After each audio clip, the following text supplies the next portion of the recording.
뭔가 하면 여인의 향기라고 하는 영화의 주제 음악인데, 물론 이제 예배를 위해서도 했지만은 특별히 여러분 중에 향기 나는 여인들에게만 바치는 겁니다. 그러니까 향기 나는 분들은 이게 내 노래구나 이렇게 여기고, 향기가 안 나는 분들은 주보에 남아있는 광고 제가 첨언 좀 하겠습니다. 이 첫 번째 18일에 있을 감리교 공교회성 회복은 무슨 말인가 하면, 이 최 목사님은 저하고 학교가 다릅니다. 또 서울에 계시고, 그런데 이제 감리교 개혁을 같이 진행하고 있는 계신 분인데, 요즘에 교회가 뭐 도회직교회는 도회직교회, 시골교회는 시골교회 이렇게 개교회주의로 흐르고 있잖아요. 그래서 그 감리교 개혁의 그 한 부분이 우리가 다 하나의 교회라고 하는 것에 대한 경험을 가져야 된다는 게 이제 이 최 목사님하고 저의 견해입니다. 그래서 이 한마음교회 교인들이 대형 버스 4대를 대절해서 다 내려오겠다는 거예요. 우리는 내년 봄에 또 버스 대절해서 다 올라갈 겁니다. 그래서 이제 이게 여러분 쉬운 일 같지만은 쉬운 일이 아닙니다. 그래서 오늘 저희들 회의를 했는데, 그렇게 진행되는 일이라는 거 여러분 좀 기억을 하시고, 그 다음에 이 인문학교, 이제 우리 뭐 정장로님이 운영위원장이시고 교우들이 대부분 참여하고 계시지만, 주관을 유현옥 권사님이 하고 있잖아요. 어떻게 보면 목사가 교회에서 다 할 수 없는 이야기를, 그 다음에 할 수 있는 역량도 모자라잖아요. 근데 뛰어난 분들이 많으시니까 이렇게 좀 외연을 넓혔다 이렇게 생각을 하시면 좋습니다. 두 번째 강좌인데 여러분 기억해 주시고요. 그 다음에 그 18일 지나고 19일이 월요일인데 지방연합 집회를 석사교회에서 한다네요. 근데 그 주관하는 목사님이 첫날 개회 예배의 특송을 우리 성가대에게 부탁을 했어요. 우리가 지금 인원이 모자라잖아요. 아니, 모자라진 않아. 우리로서는 모자라지 않는데 거기 또 큰 마당에 가면 적게 보이잖아요. 그래서 우리가 좀 이왕 하는 김에 보엠하고 뮤지컬까지 다 더해서 학국리 촌놈들의 본때를 보여주자, 이제 이런 마음을 가진 거예요. 그러니까 이제 곡이 나오고 연습을 해서 18일에도 연주를 해주시고 19일에도 하는데, 그동안 성가대 하다가 들락날락 하다가 빠지고 앉아 계신 분들이 있지? 다 들어오고 조정을 좀 해서 좀 성가대 인원을 좀 다시 볼륨을 넓혀주세요. 홍재희 권사님 무슨 얘기인지 알죠? 네. 그렇게 해서 해주고, 이런 기회에 또 우리가 분발심을 갖는 것도 좋아요. 유미영 집사 유혜영이도 이참에 어떻게 좀, 오늘 연주도 특별하게 들려줬잖아. 여인의 향기. 그렇게 좀 해주셨으면 좋겠습니다. 그리고 그 주보 사이에 지난주부터 제가 이 간지 이렇게 하나씩 넣어드리잖아요. 이게 다른 얘기가 아니라 설교 안에 해드려야 되는 이야기인데, 설교가 자꾸 길어지잖아. 어떻게든지 짧게 하려고 애를 쓰는데, 그래서 또 임팩트 있게 이걸 보시면 또 설교가 보충이 되겠다. 어떻게든지 제가 애를 쓰는 거야. 그래서 이거를 좀 부드러운 종이로 하면은 화장실에도 쓸 수 있을 텐데 그렇게 못하게 해드렸잖아요. 그러니까 좀 보셔. 설교하겠습니다. 오늘 제목이 우리가 예배하고 예수를 믿는 것은, 이런 제목입니다. 마가복음 5장 35절 43절 죽은 아이를 깨우는 그 장면을 본문으로 삼았습니다. 뭐 교회마다 또 예수를 믿는 사람마다 그 주관이 다르고 믿음의 방식이 달라서 스스로 각자가 예배하는 이유와 그 다음에 하나님을 믿는, 예수를 믿는 그 이유들이 다 다릅니다. 그런데 오늘 우리는 그런 보통 많은 사람들이 가지고 있는 그런 방편, 그런 방향성 말고 좀 더 당돌한 그런 해석으로 오늘 이 본문을 보려고 하고, 이렇기 때문에 우리는 예배하고 예수를 믿는다는 이야기를 여러분에게 제시하고 싶은 겁니다. 여러분이 오늘 본문을 읽으셨지만은 이제 내용은 이렇습니다. 예수님이 회당장의 딸이 죽었다는 말을 듣고 그 집으로 들어갔죠. 사람들이 울면서 통곡하고 떠드는 것을 보고서 어찌하여 떠들며 우느냐 이렇게 말합니다. 그리고 하신다는 말이 죽지 않고 잔다 이렇게 말했대요.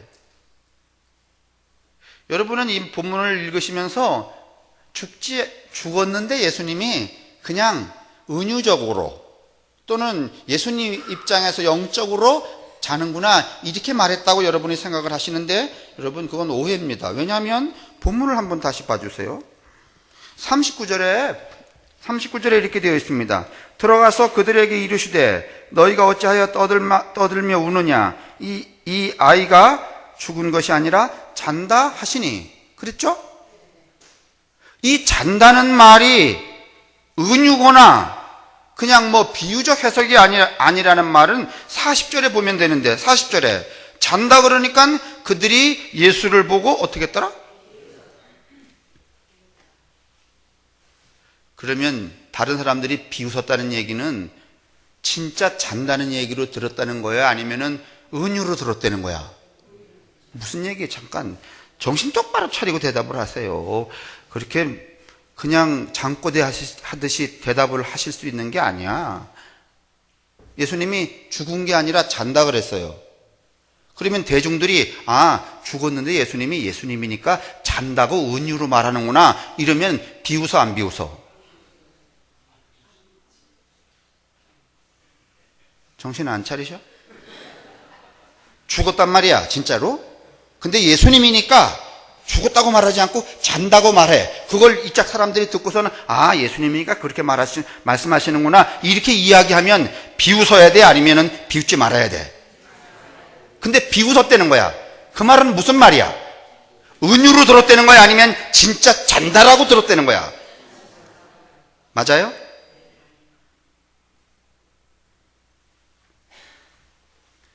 정신을 좀 똑바로 차리시라고. 허목사 설교 들을 때 그렇게 무의식적으로 대답해서는 되는 게 아닙니다. 그런 식으로 제가 이 목사 비즈니스 하려면 벌써 때려치웠어요.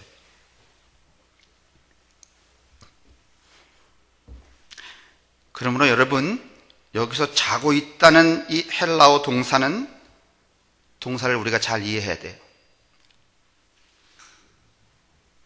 카테우테이라는 말인데, 이 말은 두 가지 의미를 가지고 있어요. 진짜 죽었거나 아니면은 뭔가 하면은 그 된됨이 노릇을 하지 못해서 넌 죽은 인간과 똑같아. 여러분, 우리가 어떤 사람 보고 넌 죽은 인간하고 똑같아, 죽은 인간이야 이렇게 말할 때 진짜 목숨이 끊어진 거야? 아니면 된됨이 그 노릇을 못해서 그런 거야? 이 카테오데이라는 말의 뜻에는 두 가지가 있어요. 하나는 진짜 죽었거나 노릇을 못하고 있거나. 그러면 여러분, 비웃었다는 이 전제하에서 예수님의 그 말은 진짜 죽었다는 말이야? 아니면 노릇을 못했다는 말이야?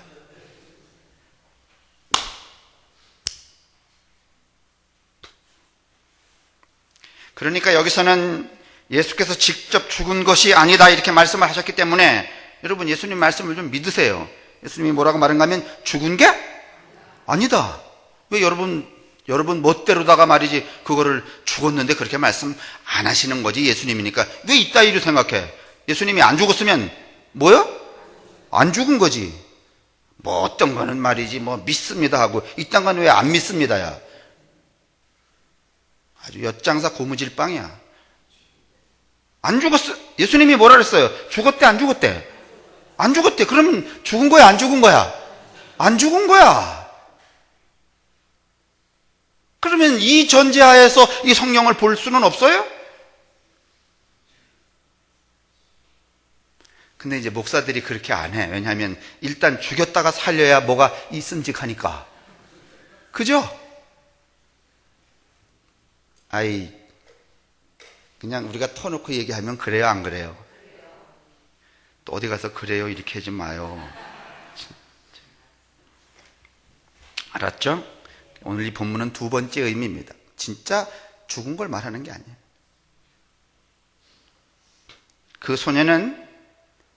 이 소녀는 식물인간처럼 겉으로는 살아있지만은 다시 말하면 소녀의 노릇을 못하고 있는 거예요.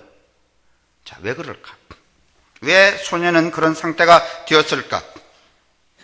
정신분석학의 입장에서 이 본문을 해석하는 사람들은 아버지의 과도한 사랑 때문에, 여러분 본래 이스라엘 사람들은 13살이면 성인이 돼요. 그리고 결혼할 나이예요. 13살이. 그러면 12살은요 이미 약혼을 하고 준비 단계야. 근데요 이 본문에 보면 소녀, 관연한 처녀라고 말해, 아니면 아이라고 말해. 회당장은 자기 딸을 나의 어린 딸이다. 23절에 보니까 이렇게 말합니다. 간곡히 구하여 이르되 내 어린 딸이 죽게 되었나이다. 어린 딸이 아니에요. 시집을 가야 되는 딸인데도 불구하고 이 아버지가 얼마나 이 딸을 이렇게 에워싸고 웅냥웅냥하고 키우고 있는지 매일 어떻게 보이는가 하면 어떻게 보여? 어리게만 보이는 거예요. 집 바깥에를 나가지 못하게 하고 남자를 못 만나게 하고 결혼하는 것을 성청년으로, 소녀로 살아가는 것을 아버지가 어떻게 하고 있어요? 아버지가 막고 있는 거예요. 요즘도 왜 딸 낳는 분들, 딸 키우는 분들이 가끔씩 그런 분 계셔요, 안 계셔요? 여러분 잘 모르시지만 예전에 우리 예배당에 진기 씨라고 있었어요. 예? 무남동녀 외딸이야. 근데요, 그 진기 씨가 본래 자폐가 걸린 게 아니에요. 인천 여상인가 여상 나왔어요. 예전에 여상 가는 게 쉬운 일이 아니었거든요. 근데 후천적 자폐에 걸렸어요. 왜냐하면 누가 가둬둬서? 아버지가.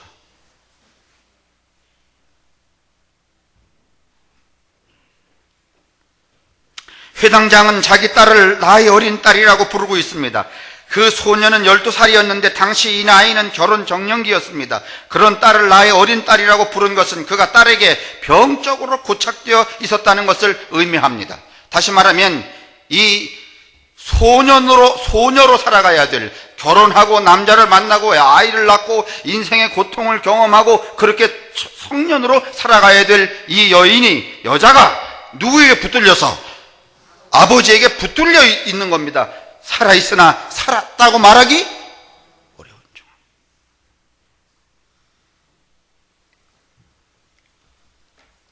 그 소녀는 아버지의 집착 때문에 황금으로 된 세장에 갇힌 새의 신세가 되었습니다. 밖으로 나가서 또래 여자들과 경쟁도 하고 자기의 자태도 뽐내고 남자도 사귀고 그랬어야 하는데 경연장에 나가보지도 못하고 무대에 올라보지도 못하고 죽게 된 것입니다. 그냥 죽어가는 인생이 된 것입니다. 그래서 오늘 이 앞부분에 보면은 이 아이가 아이를 이야기하는 대목에 어머니는 나오지 않습니다.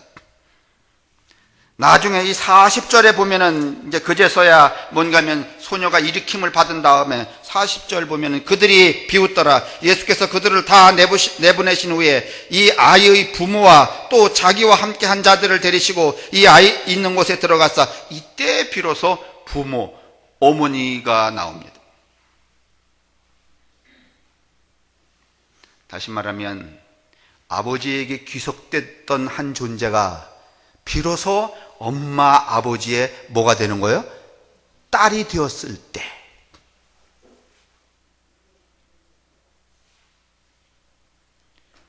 제가 볼 때 우리 예배당에서는 이렇게 아버지한테 붙들려 있는 이 죽어가는 딸은 없는 것 같아. 다 지가 알아서 내빼서 문제지.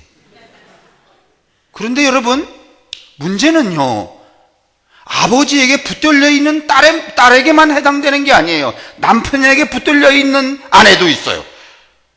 도저히 헤어나오지 못한, 살아있지만은 죽은 사람 같은 존재가 있을 수 있는 거예요. 남편에게 붙들려 있는, 아내에게 붙들려 있는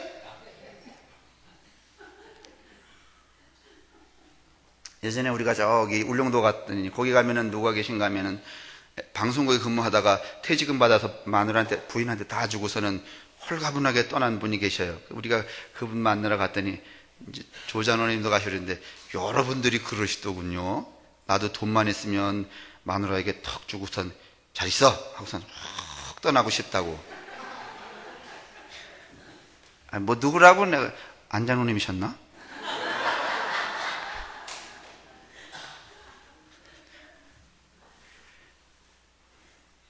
빙긋이 웃는 남자들 보면은 다 지금 그 내면에 동의하고 계신 거야. 그러고 싶죠? 박이범 권사님은 아닌 것 같아. 태도가 근엄한 거 보니까. 여기도 해당되는 거예요.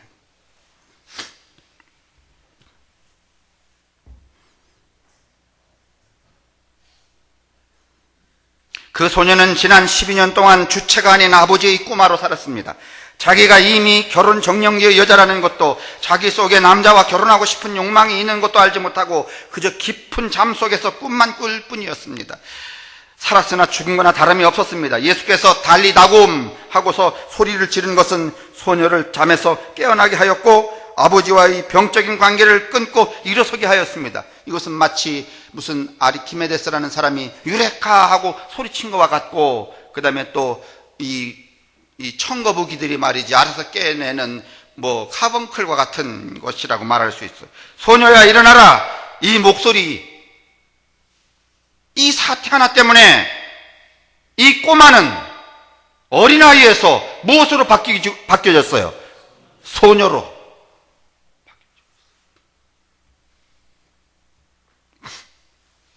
여러분, 이런 대목이 여기에만 있는 것이 아닙니다. 나인성 과부의 아들을 살리는 누가복음 7장 14절에 보면은 여기는 상황이 역전되어 있습니다. 엄마에게 붙들려 있는 무엇? 아들. 요즘에 그런 아들 많지. 지 마누라하고 자는 것도 말이야. 엄마 오늘 밤에 내 마누라하고 자야 되나 어떻게 해야 되나 말이지. 밥을 같이 먹어야 되나. 아이고. 그러면 또 애미는 또 그거를 나새끼 잘났다고 말이지. 우리 애들 착하다고. 착한 게 아니야. 죽이는 거야. 고등학교만 졸업하면 내버려요. 다 알아서 살게. 이게 좀 무책임한 말 같지만은 자기로, 그 존재로 살게 해줘야지. 그냥 끼고. 아니 뭐 저도 자식을 가지고 있기 때문에 남의 얘기할 건 아니지만은 그렇다 이거죠. 어떻든지 홀어머니와 외아들의 관계도 회당장과 딸의 관계처럼 병적인 관계였습니다. 어머니는 다른 남자에게서 받지 못하는 사랑을 아들에게서 채우려 했고, 아들은 불쌍한 어머니를 위해 헌신하는 동안에 청년이 되지 못하고 남자로서 욕망을 배출할 출구가 막히게 되어 결국 죽고 말았습니다. 그때 예수님이 이 사람에게 뭐라고 말했는지 아세요? 젊은이야 일어나라 였습니다. 여러분, 달리다굼.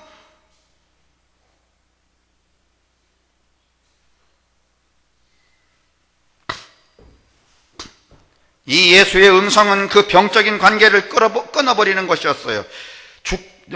여기 사용된 젊은이라는 단어는 그를 엄마를 위한 마마보이가 아니라 당당한 어른으로 살게 하는 거였습니다. 아버지가 없는 소년에게 예수는 아버지가 되어주었습니다. 일어나라는 이 헬라어 말도 여러분 앞에 이제 그 소녀 어린아이의 이야기와 동일합니다. 비로소 남성이 된다는 의미를 가지고 있습니다. 누가복음의 이야기도 그렇습니다. 성도 여러분, 예수를 만나면 이렇게 잠에서 깨어나 일어서게 되고 살아있게 됩니다. 여러분, 살아있다는 말이 무슨 말인지 아시죠? 이 어린아이는 여러분 늘 아침을 먹고 점심을 먹고 저녁을 먹지만은 살아있는 게 아니에요. 어디에 종속되어 있는 거예요. 누구에게? 아버지에게. 이 남자는 여러분 살아있는 게 아니에요. 여러분도 여러분 지금 눈 뜨고 코로 숨 쉬군다고 계시다고 해서 살아있는 게 아니에요. 그 무엇인가, 그 누구에겐가 종속되어 있으면 여러분 그것은 죽은 거와 다른 바가 없습니다. 바로 그런 존재들을 향하여 예수님이 말합니다. 일어나라!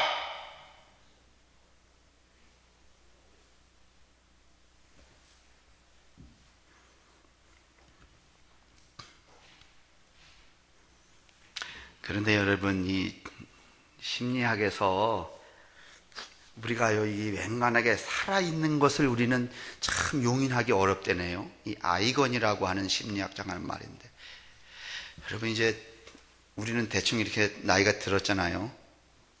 그러다가 이제 손자, 손녀 오면은 한 2시간은 좋다가 조금 있으면 이제 지치기 시작하잖아요. 애들이 뭐 조용히 해, 좀 가만히 있어. 그러면 가만히 있어야 아니면 계속 움직여. 걔들은 뭔가 하면 그게 살아 있음이야. 근데 우리는 그게 용인이 잘 안 돼. 뭐 와서 할아버지 개기고 말이지, 머리도 붙들고 나가자 그러고 뭐 태워달라 그러고, 이렇게 안 하면 또 가만히 있어, 아니면 소리를 질러. 여러분, 애들 우는 거 봐요. 아주 마치 죽기를 결사하고 울어. 그래서 어떤 아이는 말이지, 울다가 짓으로 숨이 넘어가 안 넘어가? 완전히 광기야. 이게 뭐예요? 살아있음이에요. 근데 이 아이건이라는 사람이 뭐라고 말하는가 하면, 인간이 이렇게 망가지면 망가질수록 이 살아있음을 용납하기가 어렵다는 거야.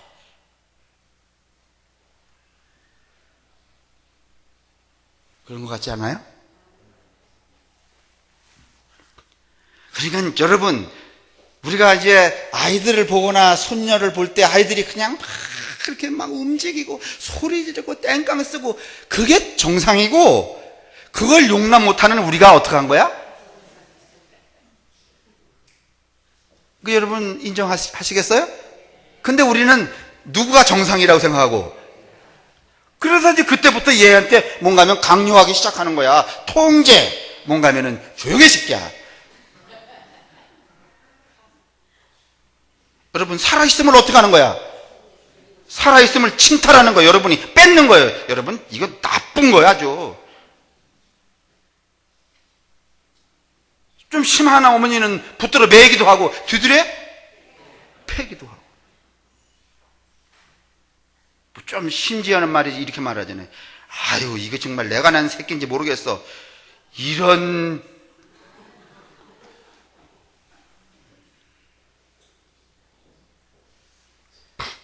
이게 제가 하는 말이 아니라 우리가 경험해봐서 알기도 하고, 이 아이건이라고 하는 사람이 하는 말이에요. 이게 심리학자가 하는 말인데, 여러분, 이 살아있음은 내면에 마그마와도 같이 격렬한 것, 광기와도 같은 그 무엇입니다. 여러분, 살아있음. 근데 여러분, 지금 광기를 누르고 사시잖아. 죽은 듯이. 그럼 죽은 거야.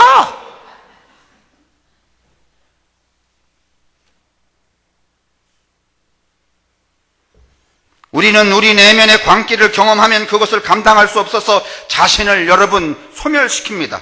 아기는 자기 뜻대로 되지 않으면 울고 또 울다가 그래도 안 되면 지쳐서 잠이 듭니다. 잠시 의식을 잃는 거죠. 이 정도로 광기가 그 속에서 충만한 거예요. 살아있기 때문에.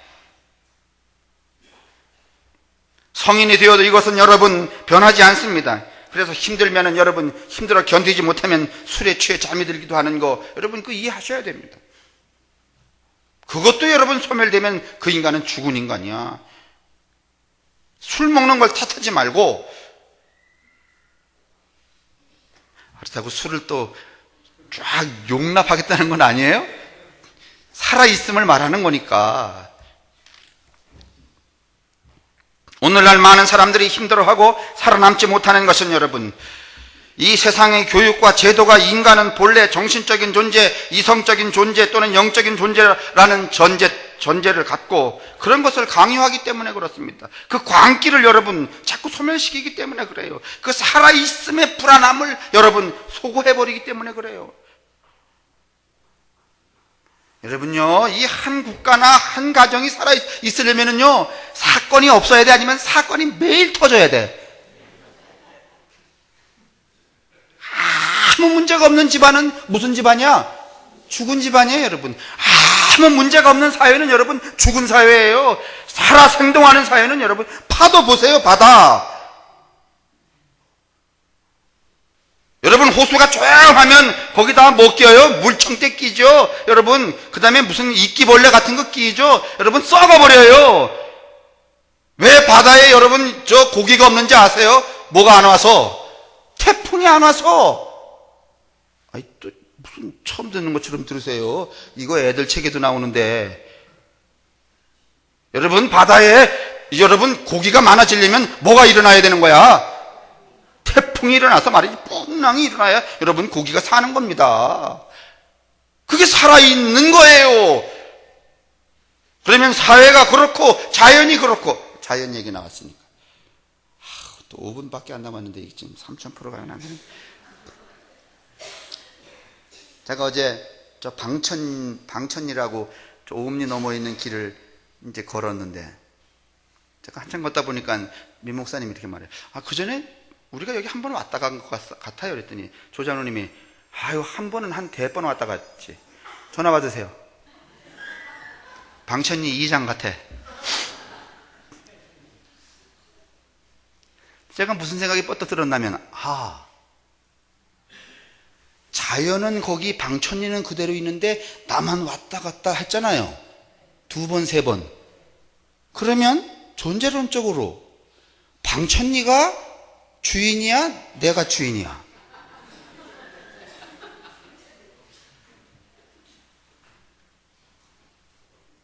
예를 들면 대룡산이 저기 있잖아요. 내가 5번 올라갔다 내려갔다 하잖아요. 그러면 쟤는 늘 어디 있어요? 저기 있는데 누구만 왔다 갔다 하는 거야? 그러면 이 존재계에서 쟤가 주인이야? 내가 주인이야? 근데 왜 쟤를 누가 팔아먹고 이러지?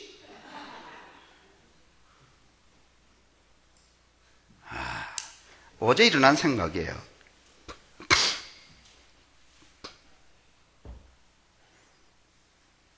여러분, 빈센트 반 고흐 아시잖아요.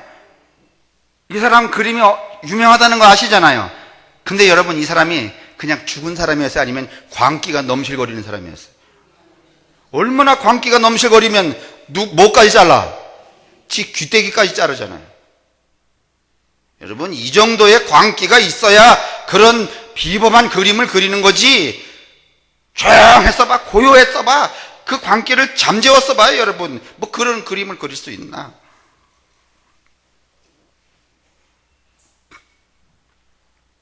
그거 다 어디서 나오는가 하면 살아있기 때문에 나오는 거예요. 정신분석가들은 위대한 작품은 거의 이런 광증에서 나온다고 말합니다. 그것을 없애려고 노력하지 말라고 합니다. 그냥 놔두고 정신의 과정을 맛보고 느끼는 것이 좋다고 말합니다. 교육은 그런 광증을 억제시키는 것이 아니라 거기서 정신의 맛을 느낄 수 있는 기능과 능력을 개발하는 것이 교육이라고 말합니다. 근데 대부분의 교육은 그 광증을 어떻게 해? 통제해서 획일화시키잖아요. 여러분, 학교 보내지 마요. 왜냐하면 애 망치는 거야. 아니, 요즘 학교가 그렇다는 거 아니고. 그러면서 선생님들이 또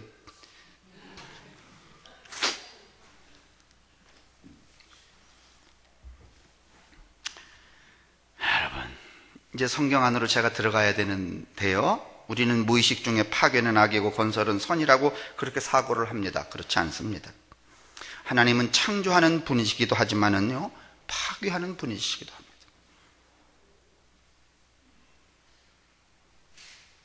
이 말이 여러분에게 좀 힌트가 되었으면 좋겠어요. 창조도 하시지만 뭣도 해? 바벨탑 이야기가 그 대표적입니다. 처음에는 좋은 뜻으로 탑을 쌓아 올립니다. 하지만 나중에 그것은 하나님을 향해 도전하는 폭주 기관차가 됩니다. 악한 문명이나 기술로 무장한 체제에 대한 은유입니다. 하나님은 그들의 언어를 혼란시키는 방식으로 공사를 중단시키고 결국을 그것을 파괴해버립니다. 때로 홍수로 거대한 파괴를 일으키기도 합니다. 하나님은 진정한 살아남을 위하여서, 여러분이 진정으로 살아있게 하기 위해서 여러분 파괴도 한다는 사실을 잊지 마시기를 바랍니다.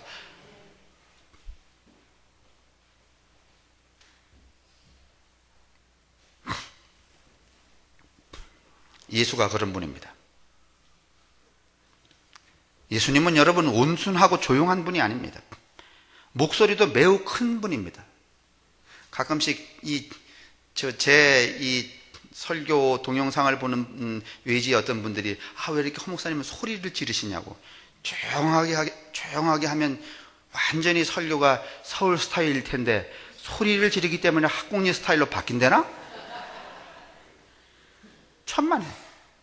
예수님도 여러분 중요한 부분에는요 목소리가 굉장히 큰 분이었어요. 오늘 이 본문에 이 달리다굼이라고 하는 것도요 번역할 수가 없어갖고 그냥 목소리를 음력한 거예요. 달리다굼 이렇게 써요? 아니면 달리다굼 이렇게 써요? 그런 게 많아요 여러분. 달리다굼도 그렇죠. 엘리 엘리 라바 사박다니, 이거 조용한 한 소리로 하겠어요? 엄청나게 절규하는 소리로. 그렇습니다 여러분. 그 몇 가지의 여러분 이 아람어로 되어 있는 것은 그대로 여러분 음력이 되어 있는 거예요. 목소리가 큰 분이었어. 그 왜 그렇습니까? 왜 그렇게 합니까? 살아있음이 워낙 강렬해서.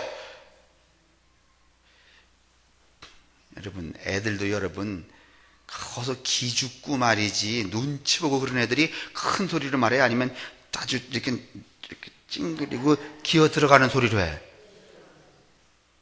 여러분 기가 살고 말이지 살아있음이 여기 광기가 충만한 애들은요 하는 짓도 팍팍 하고 소리도 꽥꽥 질러 안 질러? 그럼 이제 그러니 조용해. 그때부터 이제 죽이시는 거야. 지가 나놓고. 살아있음. 예수는 살아있음이 워낙 강해서 살아있는 분이기 때문에 누구라도 예수를 만나면 여자는 여자다워지고 남자는 남자다워졌습니다 여러분. 그 무엇에나 그 어디에 구속당하여서 점점 죽어가는 존재들이 일어났다는 말입니다. 남자로 여자로 성인으로 살아있는 존재로. 이게 뭔가 하면은 예수가 여러분과 제게 기대하는 바야.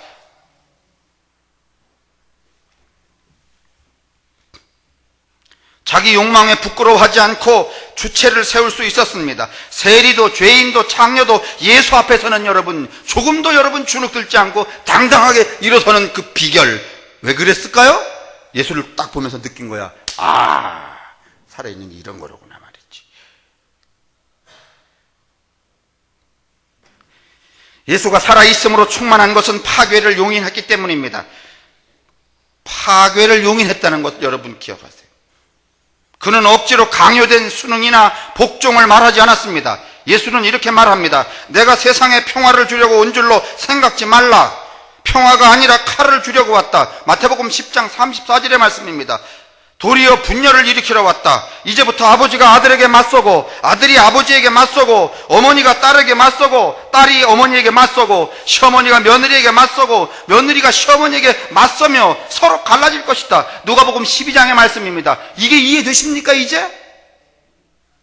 무슨 관계를 분열시키겠다는 게 아니라 소멸되어가는 너를 그 관계로부터 꺼내 일으켜 세워주겠다는 거예요. 너를 너되게 해주겠다는 거예요. 이해되세요? 아, 멋진 분 아니에요 진짜? 맨날 어디 붙들려 갖고 말이지 막 죽지도 못하고 살지도 못하고 그런 분이 예수를 딱 만나면 짱 조져버려.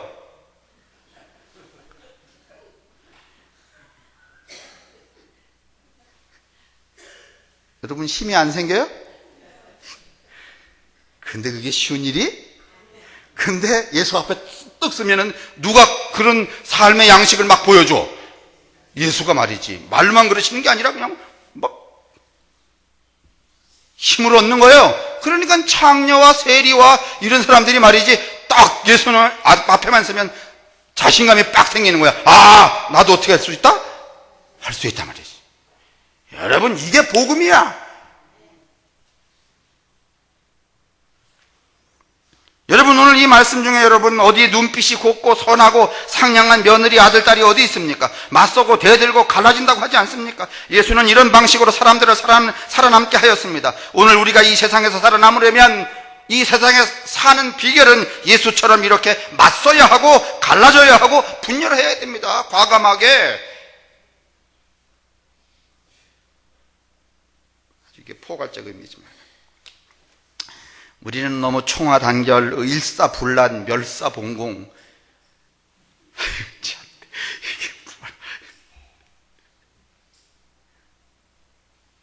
그전에는 이게 체육대회 가는데 일사불란하게 가더니 요새는 올림픽 하는데도 일사불란하게 안 들어갑니다. 지멋대로 어떻게 그냥 발 맞춰 안 맞춰? 안 맞추잖아요. 세상이 이렇게 바뀌어지는데 여러분 아직도 일사불란 무슨 이 멸시봉공 이런 데가 많아. 이렇게 살기 때문에, 이렇게 살아가기 때문에 돈이 많아도 지위가 높아도 행복하지 않는 거예요. 늘 불행하다고 느끼는 거예요. 그런 사람은 자식이든 부하든 동료든 다른 사람에게도 그런 기준을 적용해서 어긋나면은 여러분 용서하지 않습니다. 그러니까 이 사회는 늘 폭력이 끊이지 않고 아픔이 끊이지 않는 거예요. 그걸 어떻게 하니까 관용하지? 자기가 못하니까 그것도 관용을 못하는 거야. 그래서 그냥 누가 까딱까딱 막 행복하게 웃는 걸 보면은 그거를 격려하고 나도 저기 참여하고 싶지 이렇게 이런 마음이 들어. 아니면은 그걸 깽판 놔. 아니 여러분 속내를 한번 들여다보시라고. 옆집에서 말이지 그냥 맨날 까락까락 웃으면 여러분 신고할 거 안 할 거야?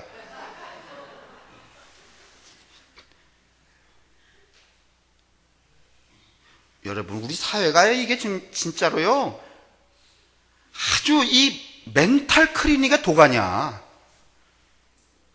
정신과.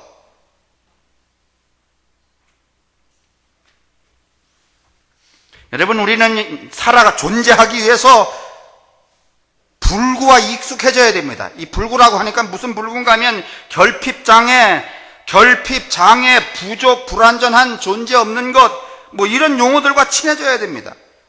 오늘 본문으로 넘어가겠습니다. 예수님이 말씀합니다. 내 손이나 발이 너를 걸려 넘어지게 하거든 그것을 찍어내버려라. 저를 보셔요. 내가 두 손과 두 발을 가지고 영원한 불 속에 들어가는 것보다는 차라리 손이나 발 없는 채로 생명에 들어가는 것이 낫다. 또 내 눈이 너를 걸려 넘어지게 하거든 빼어버려라. 내가 두 눈을 가지고 불 붙는 지옥에 들어가는 것보다는 차라리 눈 속으로 한 눈으로 생명에 들어가는 것이 낫다. 마태복음 18장의 이야기인데 이렇게 들으면 이 말이고 저렇게 들으면 저 말이에요. 그 말은 이렇게 들으면 어떤 말인가 하면 여러분이 들은 말은 그러니까 천국에 가려면 나쁜 한 구석은 잘라 버리라 이렇게 들리죠. 그런데요 이 말을 또 반대로 바꾸면 팔떼기 하나를 잘라 버리고서라도 살아 남으라 이런 말입니다. 맞죠? 그래서 제가 주보 사이에 미국에 등산하다가 팔이 걸린 사람이 자기 칼 꺼내서 어떻게 했다고? 잘랐다고. 뭐 하려고? 그럼 팔떼기 하나를 자르고도 어떻게 해야 되는 거야? 살아야 되는 거야. 근데 우리는 이걸 두려워하는 거야.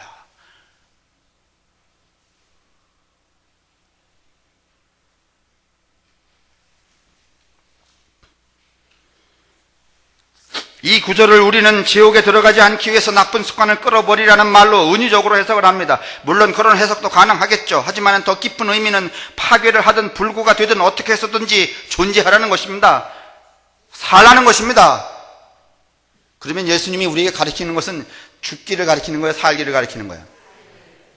제가 신문 하나 가져 나왔어요. 우리 가까운 동네 어느 교회인데 그 교회의 이 소위 말하면 이 비즈니스의 이 표현은 뭔가 하면 부활이야.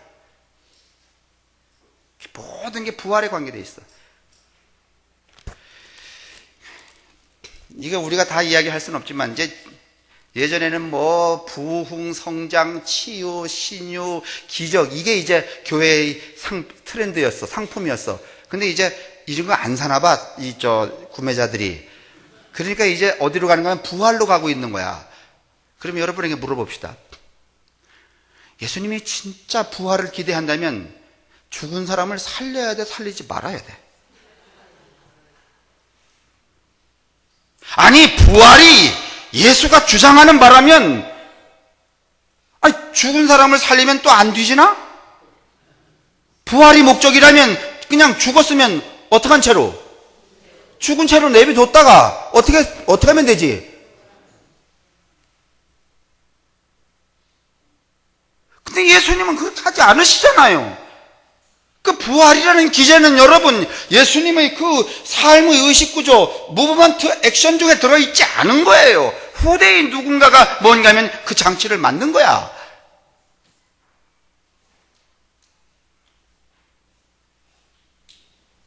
부활을 위해서.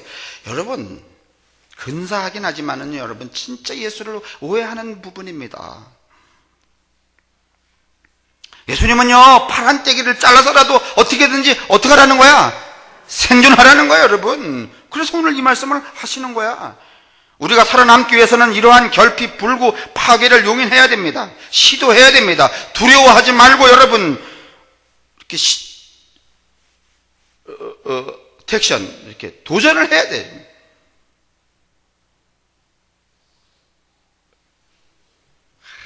팔떼기 하나를 자르고 살아남아야지. 우리 이제 주변에 있는 교우들 가만히 만나보면 정말 교회 못 다니겠어요. 근데 못 잘라. 일단 기부금 낸 것도 많지, 애들 결혼식 하는데 축의금 낸 것도 많지. 근데 뭐 그런 정신머리는 여러분 그냥 거기서 썩어야 돼.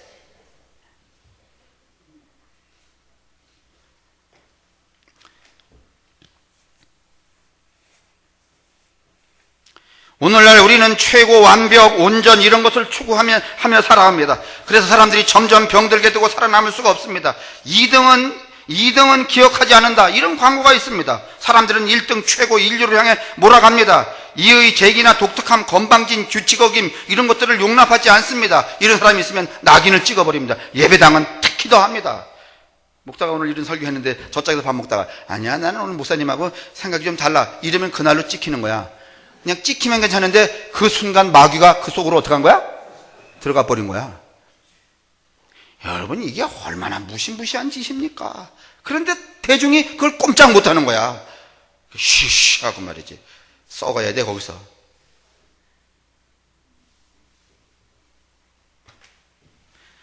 또 그렇다고 또 오늘 설교 끝난 다음에 밥 먹는데 말이지 또 일사불란하게 오늘 목사님 설교하고 나하고 틀리다 이러면 정말 나 밥 안 넘어가니까 그러지 마요.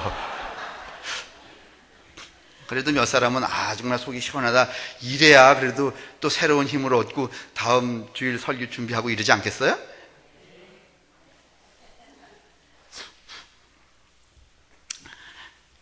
보세요, 여러분. 이의를 제기하는 거, 독특한 거, 건방진 거, 규칙을 어기는 거, 이런 거 용납을 해요, 안 해요, 사회가? 안 하잖아요. 낙인을 찍잖아요. 요새 제가 바울 서신 시작했는데, 바울이라는 사람이 여러분 톡톡 튀는 사람 중에 한 사람이었어요. 아주 독특한 사람입니다, 바울이라는 사람. 그래서 사람들이 비정상이라고 말해요. 그 속에서 사람들은 살아남지 못합니다. 온통 깊게 병들어서 지금 이렇게 죽임의 문화가 판을 치게 된 것입니다. 이 죽임의 문화를 이기고 살아남으려면 우리는 조금 더 파괴와 익숙해져야 하고, 조금 더 건방져야 되고, 조금 더 독특해야 되고, 조금 더 광기가 충만해져야 됩니다. 무슨 얘기인지 아시겠어요? 그러니까 한마음교회가 차 4극대로 여와서 예배 보는 것도 일종의 이 우리의 바닥에서는 좀 광기야. 지은의 교회 텅텅 비우고 말이지 누가 훔쳐갈지도 모르는데.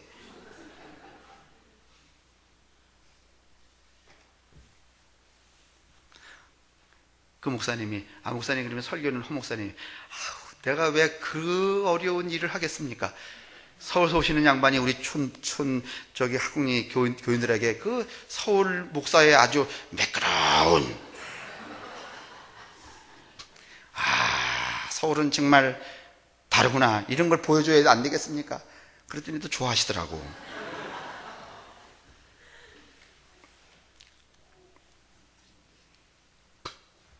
그러니까 여러분 좀 파괴하고 익숙해지십시오. 독특한 것에 익숙해지십시오. 여러분 좀 광기에 익숙해지십시오. 이게 이제 우리가 살아나갈 방편이에요, 여러분. 우리뿐만이 아니에요. 우리 자식들도 마찬가지야. 좀 독특해야 되고 광기가 있어야 되고 좀 미친 것 같아야 돼요.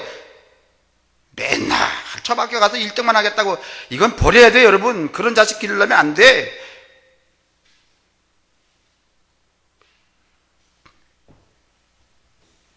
온전한 것보다는 결핍, 존재보다는 비존재와 익숙해져야 됩니다. 해도 중요하지만 여러분 달도 있어야 합니다. 낮이 있어야 하듯이 밤도 있어야 하는 거죠. 빛의 자녀가 있으려면 어둠의 자식도 있어야 합니다. 해와 낮은 선이고 밤과 달은 악이라고 하는 것을 우리는 여러분 이게 구분이 있을 수가 없어요. 밤도 필요하고 낮도 필요해요. 여러분 이 해가 있어야 식물이 자라죠. 그러면 달이 있어야 뭐가 있어요? 달이 필요가 없어요? 해가 있어야 이런 거 잘하고 달이 있어야지만 바닷물도 들어갔다 나갔다 하고 여자 여러분들도 그 한 달에 한 번씩 하는 것도 달이 있어야 하는 거 아니요? 그럼 애는 어떻게 나? 소는 누가 기르고? 그럼 낮은 빛이니까 그건 선이고 밤은 악이니까 달은 악이다. 이딴 말이 돼요, 안 돼요? 안 되는 거예요, 여러분. 뭐 이런 걸 가자는 게 아니라 누군가는 해를 좋아할 때 아니야, 우리는 달이 더 좋아. 이런 관계가 필요하다는 말이에요. 무슨 말인지 아시겠어요?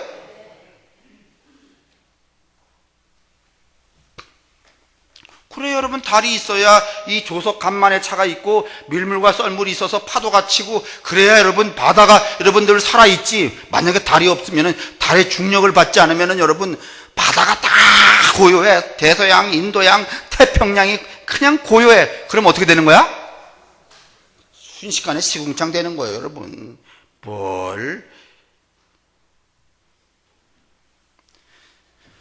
우리는요, 도 아니면 뭐를 너무 좋아합니다. all or nothing. 이것 아니면 이것. 이게 기독교인들에게 너무 많아요. 그게 기독교라고 생각을 하죠.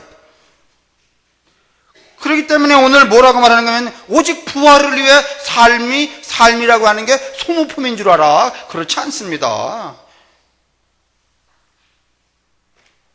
살면 살고 죽으면 죽는 거지 중간이 없다고 생각합니다. 그래서 부활을 믿느냐 하면 믿습니다. 이렇게 말하는 걸 좋아합니다.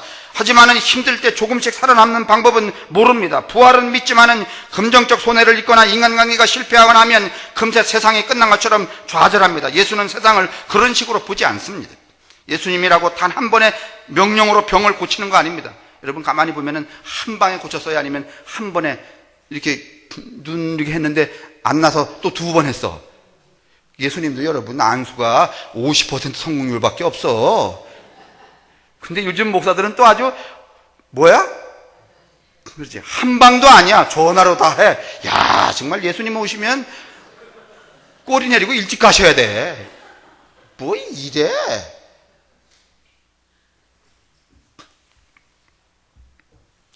그러니까 여러분, 인생은 100% 성공이라는 거 없어. 50%만 성취해도 그건 뭐야? 5%만 돼도. 그러니까 여러분 울고 짜고 이러지 마요. 그냥 100% 중에 한 두 개만 뭐가 돼도 된 거야, 안 된 거야? 된 거야.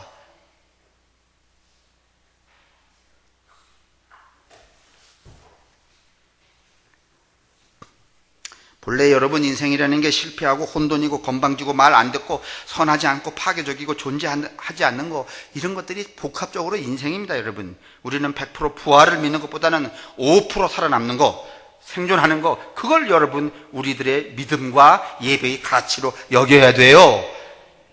그러니까 어떻게 해서든지 자르고서라도 어떻게 하시라고? 살아남으라고. 여러분 20만 번 눈을 이렇게 떴다 감았다 하면서 그 책 한 권을 만들잖아요. 우리 생각에 아유 차라리 그럴 거면 어떡하지? 죽는 것보다 여러분 무식에 있으면서 눈을 20만 번 깜빡거려서 문장 하나 만드는 게 여러분 난 거야, 안 난 거야? 이게 예수님이 우리에게 말씀하시는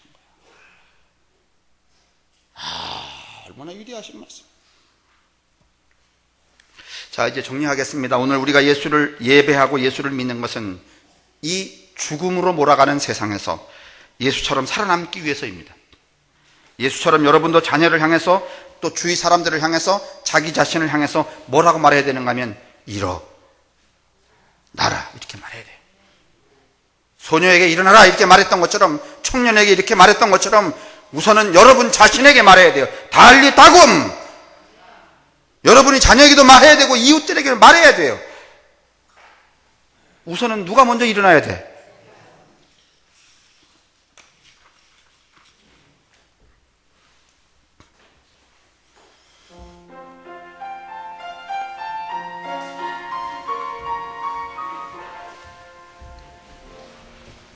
예수님은 우리를 이렇게 살아남게 하려고 십자가를 지셨고 부활하셨고 성령을 보내주셨습니다.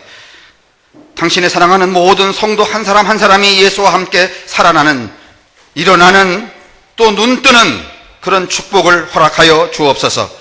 우리 주 예수 그리스도의 은혜와 하나님의 사랑하심과 성령의 축복이 우리 모두에게 특별히 살아있으나 죽은 것처럼 살고 있는 혼들과 삶 위에 언제나 함께 하시기를 간절히 축원합니다. 아멘.